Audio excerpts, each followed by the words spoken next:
Hi! Hello friends. అందరూ బాగున్నారా? నేనైతే చాలా అంటే చాలా బాగున్నాను. మీరు కూడా అందరూ చాలా బాగున్నారని నేను అనుకుంటున్నాను. ఈరోజైతే మేము మా పొలం దగ్గరికి వచ్చాము. చాలా హ్యాపీగా ఉంది. ఈ పచ్చని పొలాలను చూస్తుంటే చాలా అంటే చాలా హ్యాపీగా అనిపిస్తుంది.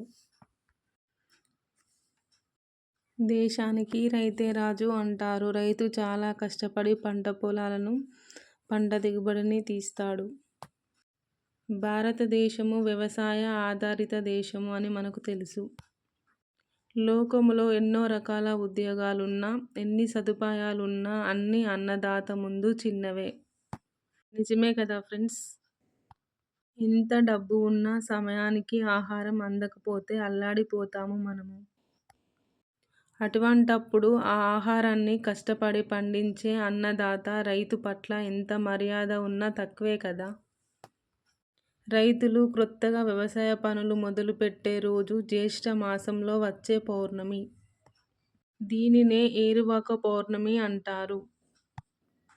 వానలు పడే సమయము అవ్వడంతో భూమిని చక్కగా దుక్కి దున్ని సిద్ధంగా పెట్టుకొని భగవంతుని దయతో వానలు సకాలంలో సమృద్ధిగా కురవాలని, చక్కని పంటలతో లోకమంతా సస్యశ్యామలంగా సుభిక్షంగా ఉండాలని కోరుకునే రోజు రైతు. లోకానికి అన్నం పెట్టే రైతులు తమ జీవనాధారమైన వ్యవసాయంలో తమకు సాయము చేసే పశువులను, ఉపకరణములను అంటే అరక వంటి వాటికి పూజ చేసి, ముహూర్తం పెట్టించి భూమి పూజ చేసి, నేలను చక్కగా దుక్కి దున్ని వర్షపు నీటిని గ్రహించేలా సిద్ధం చేసుకొని విత్తనాలు చల్లుతారు. సాయం చేసిన ప్రతివారికి కృతజ్ఞతలు ఆవిష్కరించడం అనేది మన భారతీయ సంస్కారం. అందుకే చెట్టును, పుట్టను ప్రతి ఒక్కదాన్ని గౌరవించి దైవంగా పూజించడం, రక్షించడం అనేది మన జీవన విధానంలో ప్రధానంగా పాత్ర పోషిస్తూ వచ్చింది. అందుకే చలన చిత్రాలలో సైతం మనము ఈరోజు మన అన్నదాతలతో పాటు దైవాన్ని ప్రార్థించి లోకమంతా సస్యశ్యామలంగా ఉండాలని కోరుకుందాము.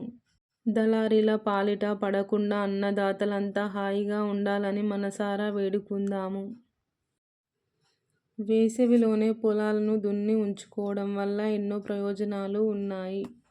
వేసవి దుక్కులు దున్నడం వల్ల పొలంలో తేమను నిలుపుకునే శక్తి పెరుగుతుంది.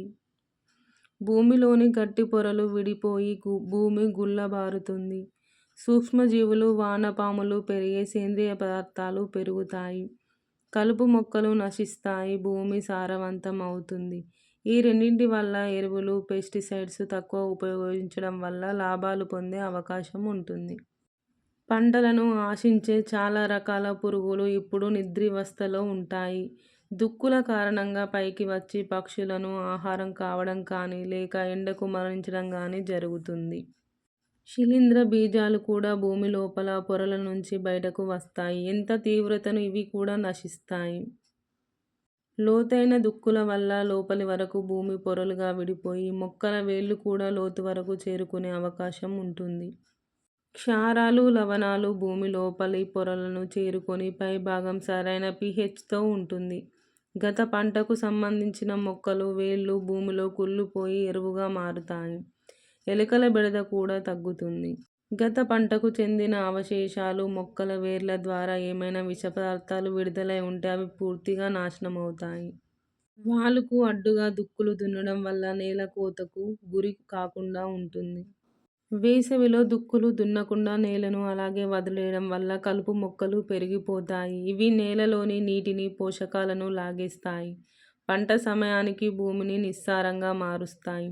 దుక్కులు దున్నడం వల్ల వీటి బెడద తగ్గుతుంది. ముందుగానే దుక్కి దున్ని ఉంచుకోవడం వల్ల వర్షాలు ప్రారంభం కాగానే ఖరీఫ్ పంటలు వేసుకోవచ్చు. సంవత్సరానికి 2 పంటలు తీస్తాము మనము. ఇప్పుడు వచ్చిన పంట మాత్రము వర్షాకాలం పంట. ఇవి అయితే మా పొలాలవి, మా మార్కెట్లో పోసిన వడ్లు. చూడండి ఫ్రెండ్స్, ఎంత హ్యాపీగా అనిపిస్తుందో ఈ వడ్లను, ఈ పొలాలను చూస్తుంటే చాలా అంటే చాలా హ్యాపీగా అనిపిస్తుంది. మరి మీకు పంట పొలాలను చూసినా, అక్కడికి వెళ్ళి ఆ గాలి పీల్చిన మనసుకి హాయిగా ఉంటుంది. ఒక రైతు పడే కష్టం ఒక రైతు కుటుంబం నుండి వచ్చిన మనుషులకు మాత్రమే అర్థమవుతుంది. రైతు పడే కష్టం అంతా ఇంత కాదు. తెల్లవార్లు నైటు ఎంతో కష్టపడి పనిచేస్తే మనకు బుక్కడు బువ్వ దొరుకుతుంది. అలాంటి రైతును మనం ఎప్పుడూ గౌరవించాలి. రైతు పొద్దున లేచినప్పటి నుండి మళ్ళీ నైటు పడుకునే వరకు కష్టపడుతూనే ఉంటాడు. రిటైర్మెంట్ లేని జాబు ఏదైనా ఉన్నది అంటే అది రైతు జాబు మాత్రమే. రైతు గురించి ఎంత చెప్పుకున్నా తక్కువే. ఈ దేశానికి, ప్రపంచానికి ఎప్పుడూ రైతే రాజు. ఈ వీడియో కనుక మీకు నచ్చినట్లయితే సబ్స్క్రైబ్ చేసుకోండి ప్లీజ్. మా పొలం కోసం ఒక లైక్ కొట్టుకోండి.